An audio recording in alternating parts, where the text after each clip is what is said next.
चलिए देखिए, कल क्या पढ़ा रहे थे, कॉपी पढ़ रहे थे, जन्मदीपक रहे थे ना।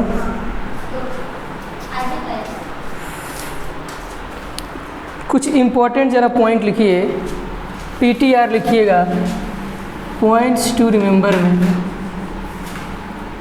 PTR points to remember.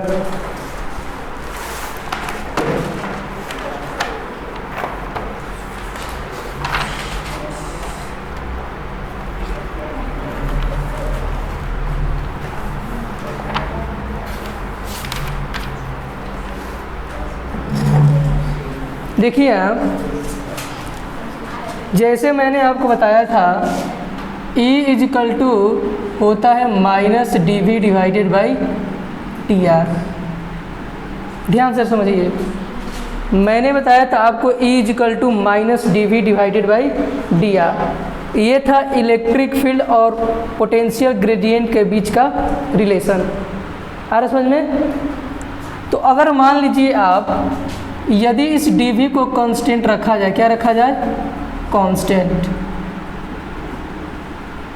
तो अगर किसी सरफेस पे आपका पोटेंशियल कांस्टेंट है, चेंज इन पोटेंशियल कांस्टेंट है, तो सरफेस आपका कैसा होगा?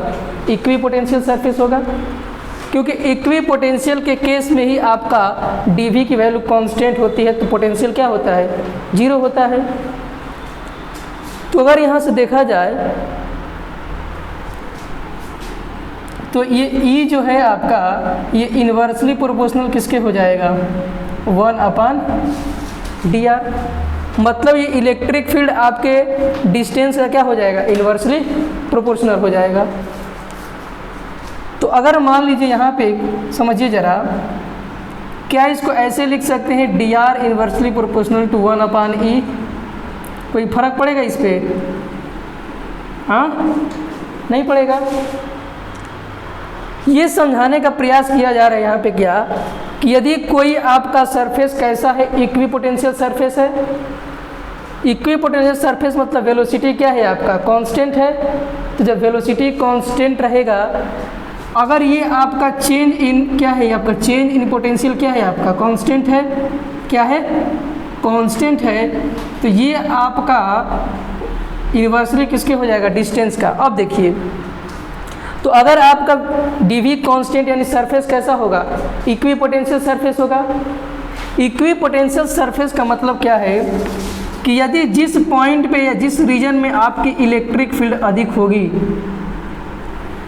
जिस रीजन में आपका इलेक्ट्रिक फील्ड अधिक होगा, वहाँ पे आपका इक्वी पोटेंशियल सरफेस के बीच का डिस्टेंस क्या होगा?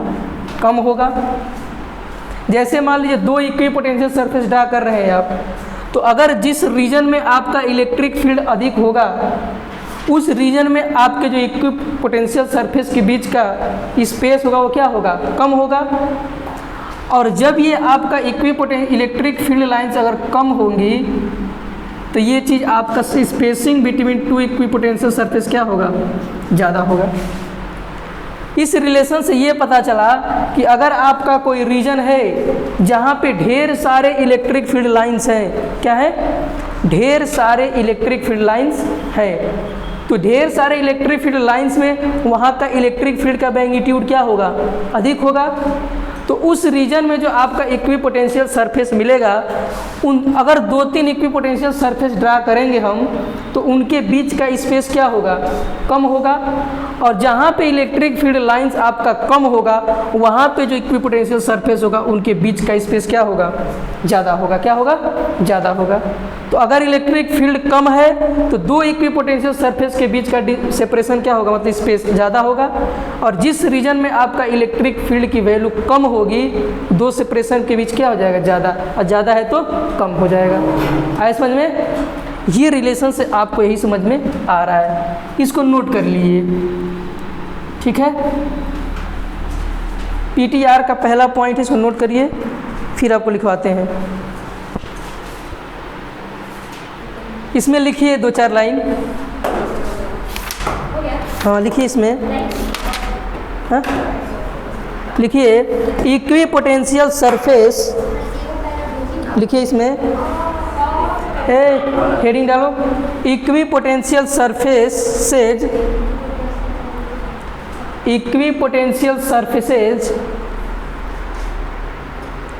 Are closer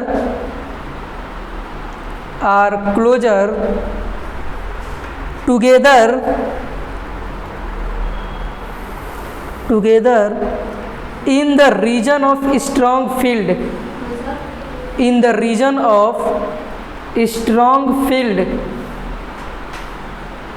enclosure in the strong field, and further FARTHER, and further apart in the regions of weak electric field, in the region of weak field, हो गया। नीचे लिखिए the spacing between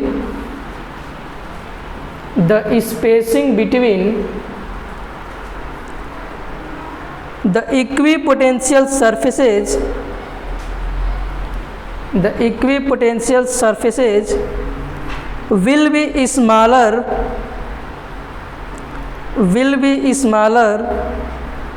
in the regions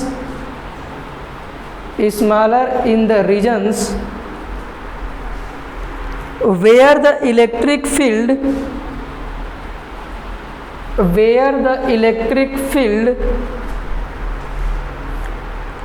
is stronger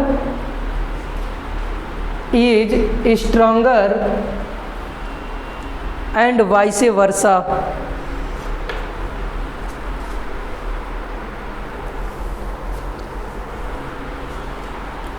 हो गया। देखिए यहाँ पे जैसे मान लीजिए आपके पास, इसका कंसेप्ट समझाते हैं, जरा ध्यान से समझिए। अगर मान लीजिए हमारे पास एक चार्ज आपका पॉजिटिव है और दूसरा चार्ज आपका है नेगेटिव, ठीक है, तो प्लस से निकलेगा इलेक्ट्रिक फील्ड लाइंस और कहाँ जाएगा, माइनस की तरफ। यहाँ पे ऐसे इलेक्ट्रिक फील्ड लाइंस निकलेंगी और प्लस से निकल के कहाँ जाएंगी, माइनस की तरफ।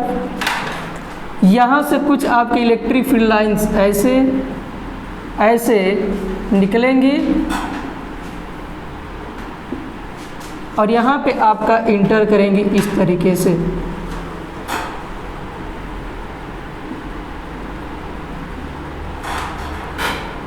समझ में आ रहा है figure? Electric field line plus से निकलेंगी और कहाँ जाएंगी, माइनस की तरफ।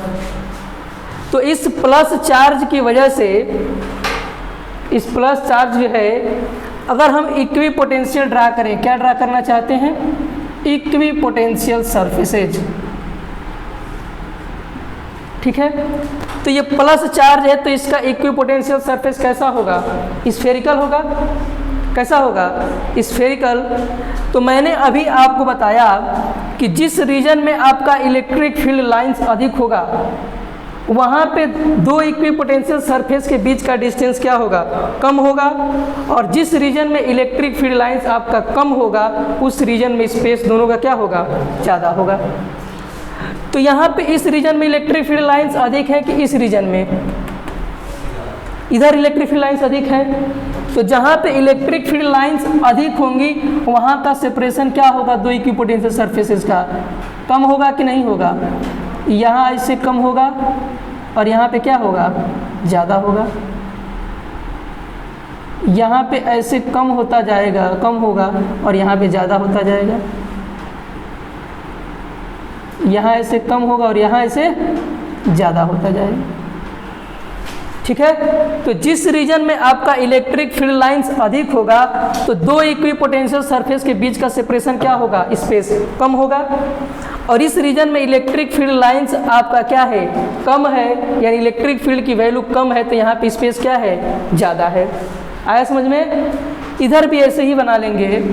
इसके द्वारा स्फेरिकल बनेगा और पास है तो यहाँ से दूर जाएंगे।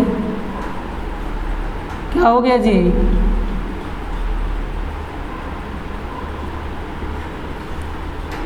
आया समझ में?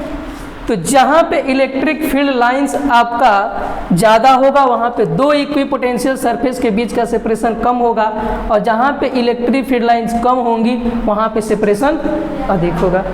ये फिगर है आपका, दो अपोजिट चार्ज हैं आपके, तो इक्विपोटेंशियल सरफेस ऐसे बनेगा। आपसे एग्जाम में क्वेश्चन क्या पूछेगा? Sketch the equipotential surface for electric dipole. क्या आपको इलेक्ट्रिक डाइपोल नज़र आ रहा है? अगर आपसे क्वेश्चन पूछ दे sketch the equipotential surface for electric dipole, तो आपका यही फिगर बनेगा, क्योंकि एक चार्ज प्लस है दूसरा चार्ज माइनस है। अब ये नहीं आपसे पूछा कि एक चार्ज पॉजिटिव है एक चार्ज निगेटिव है, तो उसके लिए इस सिस्टम के लिए क्या बनाइए आप? Equipotential surface. ऐसे भी बना सकता है, ठीक है? नोट कर लीजिए, इस फिगर को बनाइए।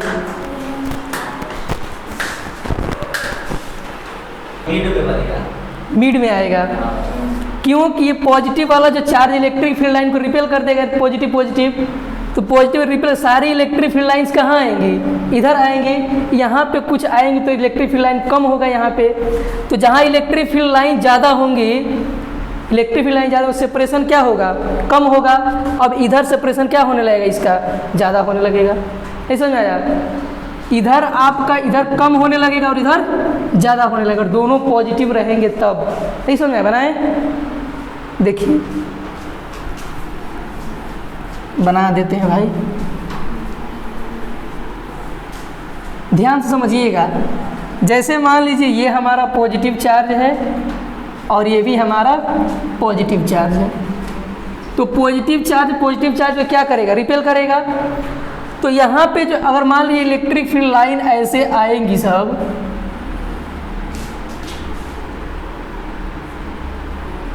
तो अगर मान लीजिए इलेक्ट्रिक फील्ड लाइन आ भी रही है तो ये दोनों एक दूसरे को क्या कर देंगे?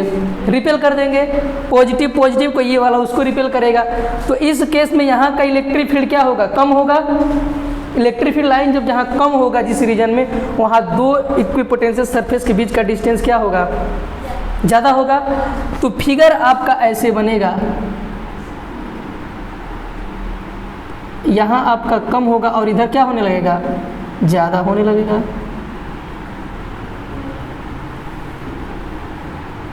समझ में आ रहा है?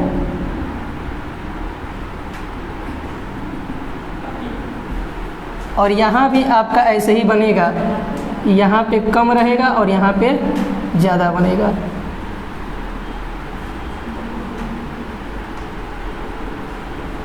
ऐसे बनेगा equipotential surface for positive charge. आ रहा है समझ में? तो अगर इलेक्ट्रिक डाइपोल देगा आपको इक्विपोटेंशियल सरफेस, तो जहाँ पे जिस रीजन में आपको इलेक्ट्रिक फील्ड लाइन कम होगा वहाँ दो इक्विपोटेंशियल सरफेस के बीच का सेपरेशन क्या होगा?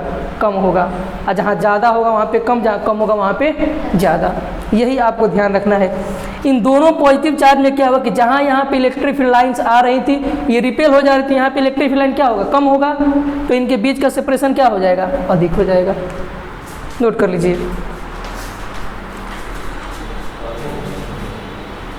ध्यान दीजिए यहाँ पे। अगर मान लीजिए आपको मैं एक यूनिफॉर्म इलेक्ट्रिक फील्ड बना के दे रहा हूँ, क्या दे रहा हूँ? Uniform electric field. जैसे मान लीजिए आपका इस तरीके से यूनिफॉर्म इलेक्ट्रिक फील्ड है, शायद ये बताए होंगे पहले।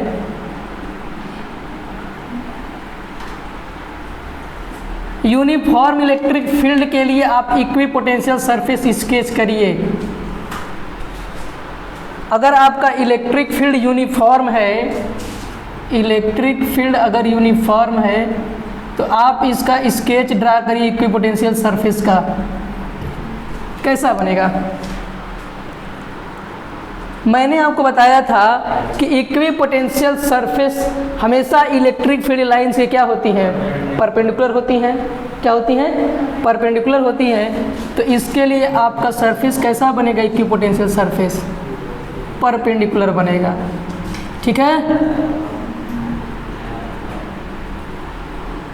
और इलेक्ट्रिक फील्ड लाइन के जाने में, जब इलेक्ट्रिक फील्ड लाइन के डायरेक्शन में जाएंगे तो आपका पोटेंशियल क्या होता है, डिक्रीज करेगा कि इंक्रीज करेगा? Equi potential surface electric field line के डायरेक्शन में जाने के बाद डिक्रीज करता है कि इंक्रीज करता है? डिक्रीज करता है। तो अगर यहाँ पे V1 और V2 दे से आपको पूछ दे कि इसमें से किसका पोटेंशियल ज़्यादा है, V1 का कि V2 का, तो किसका ज़्यादा होगा? V1 का, क्योंकि इलेक्ट्रिक फील्ड लाइन पे जाने में आपका पोटेंशियल क्या होता है, डिक्रीज करता है। आया समझ में? चलिए मिटा दे इसको कि नोट करेंगे?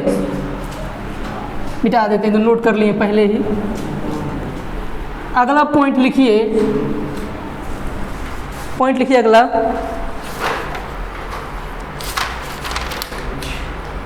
No, NO, no, NO, no,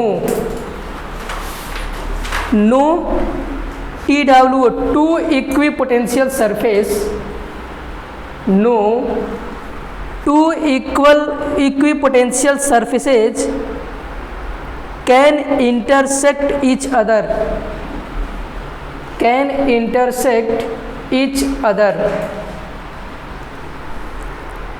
No two equipotential surfaces can intersect each other. अगर आपके दो इक्विपोटेंशियल सरफेसेज हैं, ये एक दूसरे को इंटरसेक्ट नहीं कर सकती हैं। जैसे आप पढ़े थे इलेक्ट्रिक फील्ड लाइंस, दो इलेक्ट्रिक फील्ड लाइंस एक दूसरे को इंटरसेक्ट नहीं कर सकती हैं, उसी तरीके से दो इक्विपोटेंशियल सरफेसेज आपको इंटरसेक्ट नहीं कर सकती हैं। जैसे दिखाते हैं आपको, मान लीजिए हमारे पास इक्विपोटेंशियल सरफेसेज एक ये है और एक इक्विपोटेंशियल सरफेसेज हमारा इस तरीके से है, ठीक है। ये हमारे पास दो इक्विपोटेंशियल सरफेसेस हैं और ये एक दूसरे को क्या कर रही हैं, इंटरसेक्ट कर रही हैं। क्या कर रही हैं, इंटरसेक्ट कर रही हैं।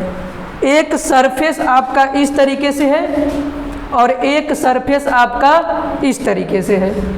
ये दोनों सरफेस एक दूसरे को क्या कर रही हैं, इंटरसेक्ट कर रही हैं। तो अगर इस सरफेस के द्वारा इलेक्ट्रिक फील्ड देखा जाए तो कहाँ होगा, इसके परपेंडिकुलर होगा।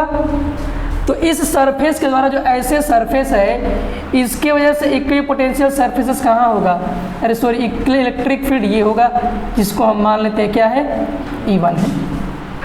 इस सरफेस की वजह से, अगर इस सरफेस हमारा S1 है तो इसकी वजह से इलेक्ट्रिक फील्ड E1 आपका इसके परपेंडिकुलर होगा, ठीक है। अब दूसरी सरफेस को पकड़ते हैं, इस वाले को।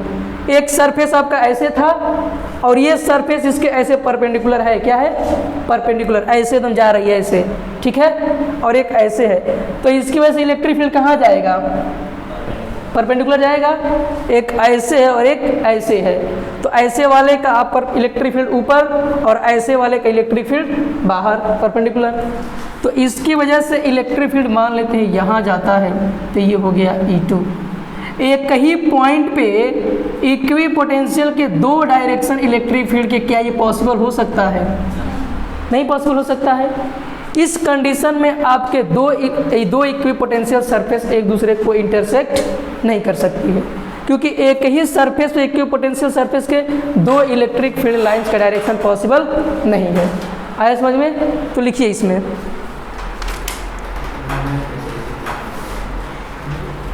क्या हुआ,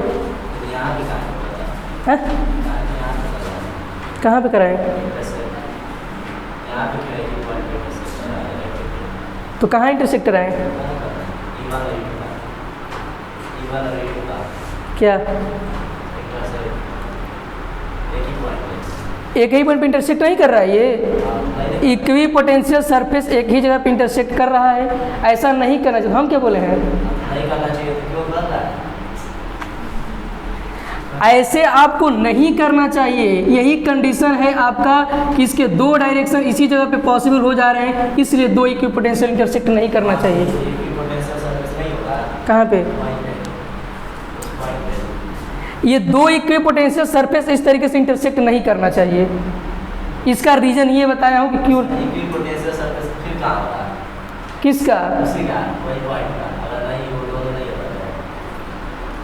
इसका इक्विपोटेंशियल सरफेस क्या होगा? पॉइंट चार्ज इसके स्फेरिकल बनेगा शेप। अगर पॉइंट चार्ज है, ये अगर पॉइंट है तो इसकी वजह से इक्विपोटेंशियल सरफेस कैसा बनेगा? स्फेरिकल बनेगा। मैंने आपको ये बताया कि दो इक्विपोटेंशियल सरफेसेस एक ही पॉइंट पर इंटरसेक्ट नहीं करना चाहिए। क्यों नहीं करना चाहिए? कि इसके एक ही पॉइंट पे जब इंटरसेक्ट कर रही है दोनों, ठीक है, तो इस पॉइंट पे, इसी पॉइंट पे इस पोटेंशियल का भी इलेक्ट्रिक फील्ड यहीं पे मिल जा रहा है और इसी पॉइंट पे इस सरफेस का इक्विपोटेंशियल सरफेस यहीं पे मिल जा रहा है। अगर ये अलग अलग रहती तो इसका डायरेक्शन अलग रहता, इसका डायरेक्शन अलग रहता, अलग अलग पॉइंट पे अलग अलग डायरेक्शन होता, लेकिन एक ही जगह पे दो डायरेक्शन बता रहा है अलग अलग। ऐसा आपका पॉसिबल नहीं है, इसलिए दो इक्विपोटेंशियल सरफेस एक ही पॉइंट पे इंटरसेक्ट नहीं करना चाहिए। आया समझ में? ये हमेशा क्यों डाउट रहता है यार? हम 9th 10th में पढ़ा रहे थे तभी यही दिक्कत था, हम इसका रीजन समझा रहे हैं। कुछ इक्विपोटेंशियल सरफेस होगा ना उस पॉइंट पे। कैसे होगा इक्विपोटेंशियल सरफेस? जो दो नहीं होगा, वो E1 और E2 नहीं होगा। कुछ तो होना चाहिए इक्विपोटेंशियल सरफेस, या कुछ नहीं होगा। इक्विपोटेंशियल सरफेस जब होगा, इंटरसेक्ट करेगा ही नहीं एक पॉइंट पे, तो फिर इक्विपोटेंशियल सरफेस कैसे बनेगा उसका? वहाँ पे नहीं बनेगा यहाँ पे, क्योंकि एक जगह पे कहाँ इंटरसेक्ट कर रही है? दोनों इंटरसेक्ट कर जा रही है कई जगह पे। अगर ये मान लीजिए आपका ऐसे रहता है इक्विपोटेंशियल सरफेस, अगर ऐसे आप बनाते, तो अगर ये मान लीजिए कोई पॉइंट है तो इसकी वजह से आप इक्विपोटेंशियल सरफेस ऐसे बनाते, आ रहा है समझ में? लेकिन अब फिर इसी में आप एक और इंटरसेक्ट करा दे रहे हैं, तो इसका इलेक्ट्रिक फील्ड इधर चला जा रहा है, इसका इलेक्ट्रिक फील्ड इधर ही चला जा रहा है, तो दोनों एक ही जगह कहाँ इंटरसेक्ट करेगा?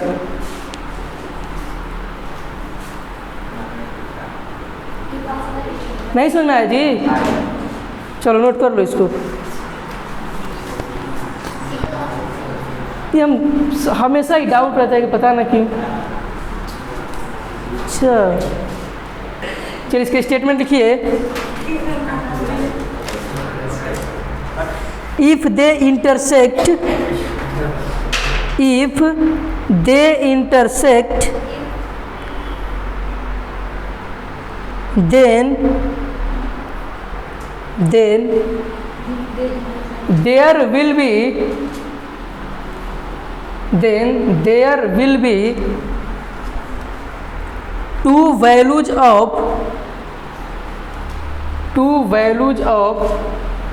electric potential at the point of intersection. Electric potential at the point of intersection which is not possible, which is not possible। Figure बना लिए हैं? हाँ मिटा दे। अब जरा देखिए, which is not possible। आ रहा समझ में?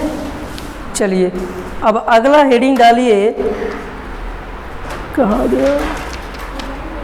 हाँ, पोटेंशियल एनर्जी। अगला हेडिंग डालिए पोटेंशियल एनर्जी, और इसको इम्पोर्टेंट लगा लीजिएगा एग्जाम में। Potential energy, potential energy, potential energy of a dipole, potential energy of a dipole in uniform electric field, in uniform electric field।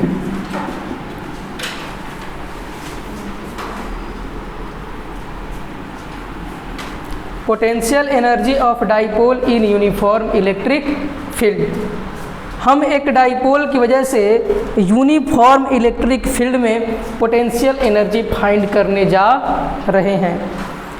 इससे पहले चैप्टर में मैंने आपको इलेक्ट्रिक फील्ड फाइंड करवाया था डाइपोल की वजह से, किस में? यूनिफॉर्म इलेक्ट्रिक फील्ड में। उसी तरीके से पोटेंशियल एनर्जी को फाइंड करेंगे डाइपोल की वजह से, किस में? यूनिफॉर्म इलेक्ट्रिक फील्ड में। तो सबसे पहले हम बनाते हैं एक uniform electric field.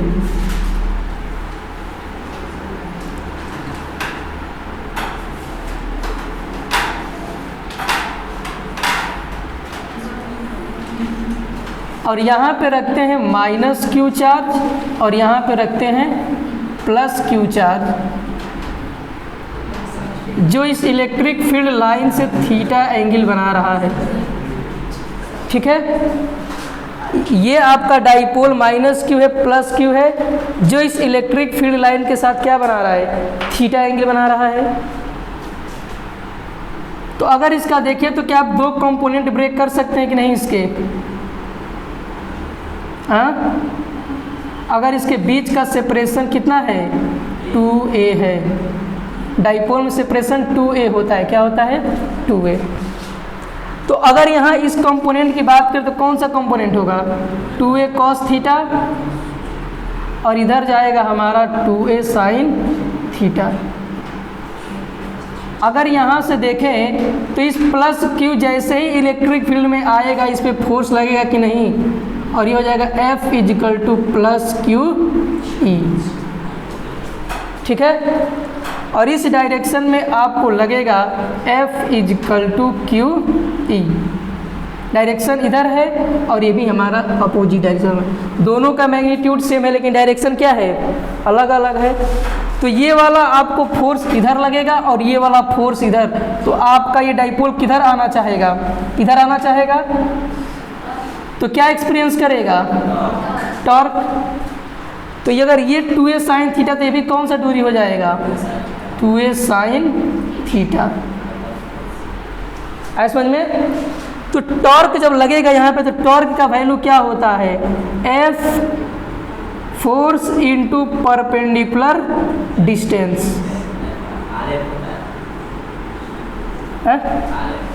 RF, R cross F, force into perpendicular distance. अगर टॉर्क लेंगे यहाँ पे वेक्टर के फॉर्म में तो क्या लिखवाए थे, R vector cross F vector, और ये परपेंडिकुलर डिस्टेंस होता है। आया समझ में? तो अब देखिए यहाँ पे अगर फोर्स की वैल्यू लिखे तो टॉर्क को क्या लिख सकते हैं, फोर्स = क्यू ई, और ये हमारा आपका क्या जा रहा है, perpendicular distance 2a sin theta.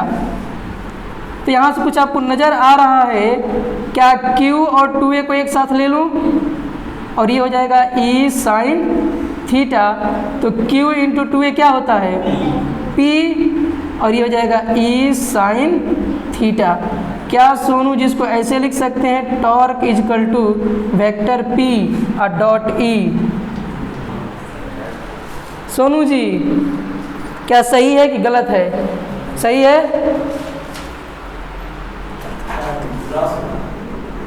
जब साइन रहता है तो क्रॉस का साइन आता है। क्या पढ़े हो वेक्टर जी, ऐसा समझ में? तो टॉर्क = क्या हो जाएगा, vector p cross vector e। अब जरा ध्यान दीजिए यहाँ पे, अब ये डाइपोल आपका इधर आना चाहता है और आप इस पे वर्क डन लगा के कहाँ ले जाना चाहते हैं इसको, इस तरीके से कुछ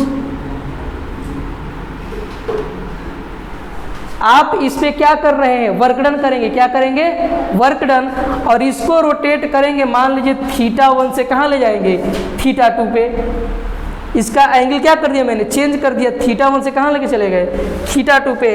तो अगर आप वर्क डन पढ़े होंगे तो मैंने आपको वर्क डन पढ़ाया होगा, क्या पढ़ाए थे वर्क डन, W = होता है F dx पढ़ाया था मैंने। तो अगर यहाँ पे टॉर्क आपका होगा तो वर्क = क्या लिख देंगे, torque dot d theta. Theta पे चेंज होगा, एंगुलर डिस्प्लेसमेंट होगा यहाँ पे, नहीं समझे? यहाँ आपका लीनियर डिस्प्लेसमेंट तो dx हो रहा था, यहाँ पे एंगुलर डिस्प्लेसमेंट हो रहा है तो क्या लिखेंगे, d थीटा। और यहाँ पे अगर आप वर्क डन लिखे, इंटीग्रेट करते थे dw = टाउ d थीटा, तो यहाँ हो जाएगा w, और लिमिट ले जाएंगे θ1 से θ2, और ये टाउ की वैल्यू क्या हो जाएगा, p e sin थीटा। इसमें क्या कांस्टेंट रहेगा आपका, है p e, और w = हो जाएगा p e, और साइन का इंटीग्रेशन क्या होता है, माइनस कॉस होता है। साइन का डिफ्रेंसिएशन कॉस, तो साइन का इंटीग्रेशन क्या हो जाएगा, माइनस कॉस थीटा। तो यहाँ हो जाएगा आपका माइनस कॉस थीटा और लिमिट जाएगा थीटा 1 से थीटा 2। एक बार रखेंगे अपर लिमिट और एक बार रखेंगे लोअर लिमिट, तो माइनस कॉस थीटा 2 और ये क्या हो जाएगा आपका minus cos theta 1। Minus minus क्या हो जाएगा प्लस हो जाएगा और W इजकल टू हो जाएगा आपका P E cos theta 1 minus cos theta 2 और यही वर्क डन आपका कन्वर्ट हो जाता है चेंज इन पोटेंशियल एनर्जी और ये होता है P E cos theta 1 minus cos theta 2। छाप लीजिए इसमें, यही पोटेंशियल एनर्जी होगी। आया समझ में? हाँ चलिए सही हो जाएगा, हो गया। चलिए क्लास ओवर करते हैं, ठीक है।